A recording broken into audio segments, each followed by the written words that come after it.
Hello everyone, welcome back to TechieTalksAI. I'm Sri, and today we are going to do something very important.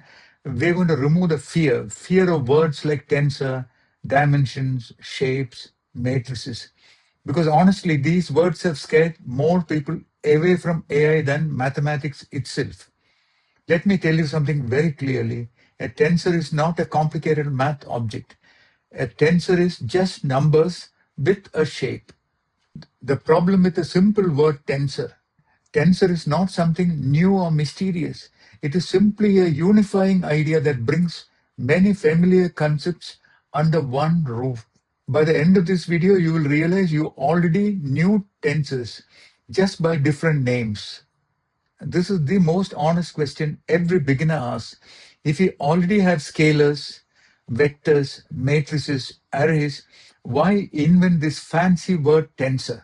This confusion is valid, and instead of ignoring it, we'll resolve it properly in this video. In mathematics, objects are classified by dimensions. A scalar has 0 dimensions, a vector has 1 dimension, a matrix has 2 dimensions. But modern data is more complex. Images, videos, batches, attention scores. Instead of inventing a new name each time, mathematics gives us one word, tensor. Everything is a tensor. We just count dimensions. This table is extremely important. Scalar becomes a 0-dimension tensor. A vector becomes 1-dimension tensor. Now here, what I want to tell you is this. Remember, this is a vector with 1 dimension. So from the tensor's point of view, vector has 1 dimension, but that vector itself can have any number of dimensions.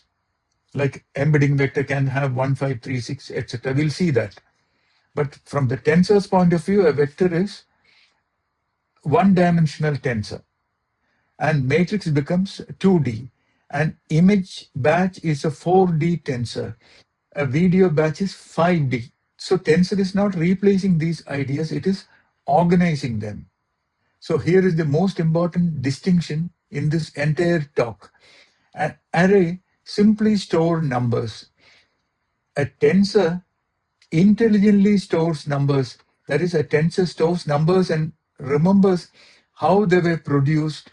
Learning needs memory, not just data. That is why arrays are not enough for deep learning. Now, looking at it deeper, on the left side, we have a simple NumPy array. NumPy is the Python library to handle numbers. And NumPy array is great for storage and manipulation of numbers. On the right, we have a PyTorch. It tracks operations, builds computation graphs, supports backpropagation, and can move to GPU or TPU, a graphic processing unit or tensor processing unit. This is why tensors exist. We will see the examples soon. Tensors understand how to learn. This code shows the magic. We square a number and ask PyTorch for the gradient. So here we are squaring the number. This is a scalar. That is a tensor with 0 dimensions. And we are squaring it here. When we create the tensor itself, we will say requires gradient equal to true. This line, y dot backward, will calculate the gradient of y with respect to x. Do you see this? Implicitly, it calculates the derivative. So tensor remembers every step and computes the derivative automatically.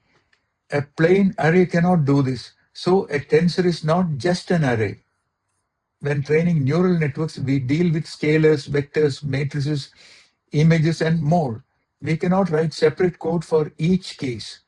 Tensor gives us one API, same functions, work at any dimension. This simplicity is not convenience, it's necessity. Whether it's a scalar loss value or a 5-dimensional video tensor, we use the same methods. ndim gives the dimensions, shape gives us the shape of the tensor, and we have mean, sum, and multiplication. This consistency makes large systems possible. Without it, deep learning would collapse under complexity. Deep learning is tensor algebra. Classical machine learning relied on linear algebra, vectors, matrices. Deep learning goes further. We now operate across batches, time, channels, and attention heads. The core operation is no longer vector into matrix. It is tensor into tensor, producing another tensor. Let's spend few minutes in understanding the creation. Let's compare with NumPy and PyTorch. Here we are importing NumPy as NP, and here we are importing PyTorch. If you see, creating a tensor and an array looks similar. So this is a one-dimensional tensor, which is a list of numbers, and this also looks the same, but they are different. We will look at the differences. So here we are defining another array containing just one value. This is NumPy, and we are multiplying it with the same number, finding the square of that number and storing it in y. But here, we cannot compute the rate of change implicitly. See this? Because you need the previous value remembered, right? You only have the current value of y. So we cannot calculate the rate of change. In case of tensor, this is a zero-dimensional tensor, and if you specify requires underscore gradient equal to true, it remembers the history of that variable so that we can compute the dy by dx here. See this? So y dot backward, when we call, it will compute the gradient, and then x dot grad will have the gradient. So this is a very important reason why we have tensors. Another is GPU activation. Now here we have NumPy random two-dimensional array of 1000 by 1000, and this takes time using CPU. But here we can use CUDA and enable GPU and make it incredibly fast, creating a large two-dimensional tensor. Now, same thing applies for finding dot products. This is the way we can do dot product between two matrices in using NumPy. Whereas in case of Torch, it is torch dot dot. It looks similar, but again, performance is different, and PyTorch will have the gradient information. We can switch between tensors and NumPy array. Hardware thinks in tensors. This is not just theory. Modern hardware does not think in scalars or arrays. GPUs and AI accelerators are designed to process large blocks of data simultaneously, which are tensors by nature. NVIDIA tensor cores and Google TPUs are physically built to accelerate tensor operations. The name tensor reflects how the silicon actually works. So this is not branding, it is engineering reality. So the new model, let's log this in with one sentence. An array stores data, a tensor stores data and understands learning. This mental model will save you from confusion forever.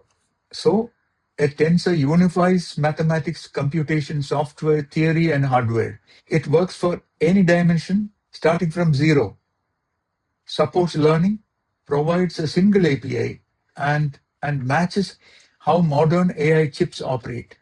That is why tensors are everywhere in deep learning. Now that tensors are clear, the next question is, how do tensors compare with each other? That comparison is called dot product and similarity. And that is exactly what we will explore in the next video. All right, pause for a moment and reflect. If you reach this point and tensors no longer feel scary, then this session has already done its job. Today, you didn't just learn definitions, you learned a way of thinking. Scalars, vectors, matrices, all the same idea. Shape tells the story. Dimensions are meaning.